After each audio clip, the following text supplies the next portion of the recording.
Hi friends, அனைவருக்கும் வணக்கம். Reserve bank of India வந்து பார்த்தீங்கன்னாக்கா தங்க நகை கடனுக்கு ஒரு புதிய அப்டேட் வந்து எடுத்துகிட்டு வந்திருக்காங்க.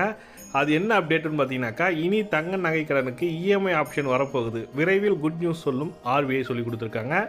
எதனாலனா, கடந்த செப்டம்பர் 30 வரைக்கும் பார்த்தீங்கன்னாக்கா 51% மேலே வந்து பார்த்தீங்கன்னாக்கா தங்க நகை கடன் வாங்கியிருக்காங்க. இதில் பெரும்பாலான என்ன காரணத்துக்காக வச்சுருக்காங்கன்னு பார்த்தீங்கன்னாக்கா, தங்க நகை கடன் வைப்பதற்கான காரணம் வந்து பார்த்தீங்கன்னாக்கா, தங்க நகைக்கான மதிப்பு வந்து உயர்ந்து கொண்டே செல்வதனால, அதனோட மதிப்பு உயர்றதுனால மக்கள் வந்து பார்த்தீங்கன்னாக்கா அதிகமாக தங்க நகை கடனை வாங்குகிறாங்க. அதனால் ஆர்பிஐ வந்து பார்த்தீங்கன்னாக்கா என்ன சொல்லியிருக்காங்கன்னா, தங்க நகை கடனை கொடுப்பவர்கள் அவர்கள் மீட்கும் பட்சத்தில் ஒன்றும் பிரச்சனை இல்லை. ஆனால் மீட்க முடியவில்லை. இப்போ வந்து பார்த்தீங்கன்னாக்கா தங்க நகைக்காக வைக்கிறாங்க, ஒரு அமௌண்ட் வச்சு வைக்கிறாங்க, லோனுக்கு வைக்கிறாங்க தங்க நகை கடனில். ஆனால் அவங்க வந்து மூக்குறாங்களான்னு பார்த்தீங்கன்னாக்கா, மீட் எடுக்கிறாங்களான்னு பார்த்தீங்கன்னாக்கா அது மீட் எடுக்க முடியல. அவங்களால அவங்க பொருளாதார சூழ்நிலை காரணமாக தான் தங்க நகை கடனுக்கு போகிறாங்க. அந்த போகும்போது பார்த்தீங்கன்னாக்கா மீட்கும் பட்சத்தில் வந்து பார்த்தீங்கன்னாக்கா அவங்க வந்து பார்த்தீங்கன்னா கட்ட வேண்டிய அமௌண்ட் வந்து பெரிய தொகையாகிடுது. அதுக்கு இன்ட்ரெஸ்ட் எல்லாம் போட்டு வரதுனால கட்ட முடியல. அதனால் ஏலம் விடுறாங்க. ஏலத்தில் வந்து சரியான ப்ராப்பராக ஏலம் விடுறாங்களான்றதே தெரியல. அவங்களுக்குள்ளே அந்தந்த பேங்க்கே வந்து பார்த்தீங்கன்னாக்கா தெரிஞ்சவங்களுக்கு பர்சனலாகவே யூஸ் பண்ணிக்கிறாங்கன்ற மாதிரி ஆர்பிஐ வந்து ஒரு குற்றச்சாட்டு வந்திருக்கு. எக்கனாமி ஆஃப் இந்தியா வந்து பார்த்தீங்கன்னாக்கா இந்த குற்றச்சாட்டை கொடுத்துருக்காங்க ஆர்பிஐ கிட்ட.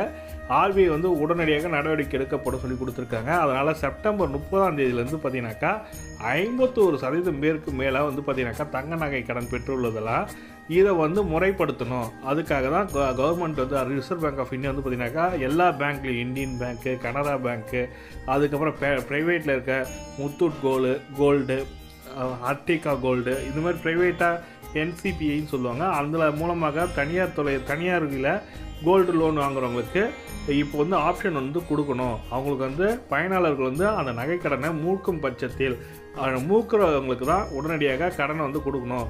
அவங்களோட தகுதி என்னென்னு பார்த்து, இப்போ நம்மளுக்கு பர்சனல் லோனுக்கு, ஹோம் லோன்லாம் வந்து பார்த்தீங்கன்னாக்கா அவங்களோட தகுதி எல்லாத்தையும் பார்த்து தான் கொடுக்குறீங்க. அதே போல் கோல்டு லோனுக்கும் அவங்களோட தகுதி இவங்க வந்து கட்டினா மீட்கப்படுமா, அந்த தங்க நகை கடன் மீட்கப்படுமான்றதை எதிர்பார்த்து தான் நீங்கள் தங்க நகை கொடுக்கணும்னு இருக்காங்க.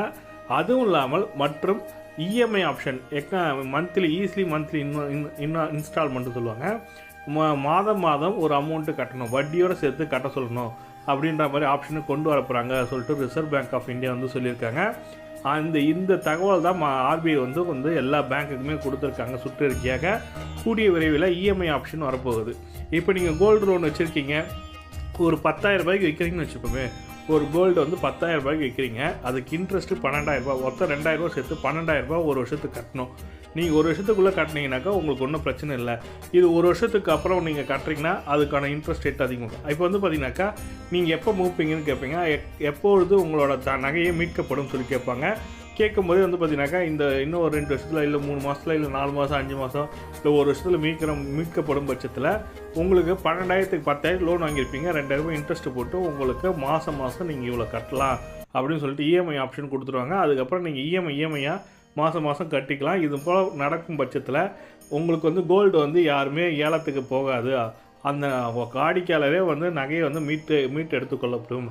அதனால் எந்த ஒரு தவறுதலான நடவடிக்கை எடுக்கப்பட முடியாது சொல்லி கொடுத்துருக்காங்க. அதனால் ரிசர்வ் பேங்க் வந்து பார்த்தீங்கன்னாக்கா இஎம்ஐ ஆப்ஷன் கொண்டு வர போகிறாங்கன்னு சொல்லிட்டு கோல்டு லோனில் எடுத்துகிட்டு வந்திருக்காங்க. இந்த தகவல் தான் உங்களுக்கு ஷேர் பண்ண நினச்சேன். வீடியோ பிடிச்சிருந்தால் லைக் பண்ணுங்கள், கூட சப்ஸ்கிரைப் பண்ணுங்கள். தேங்க்யூ.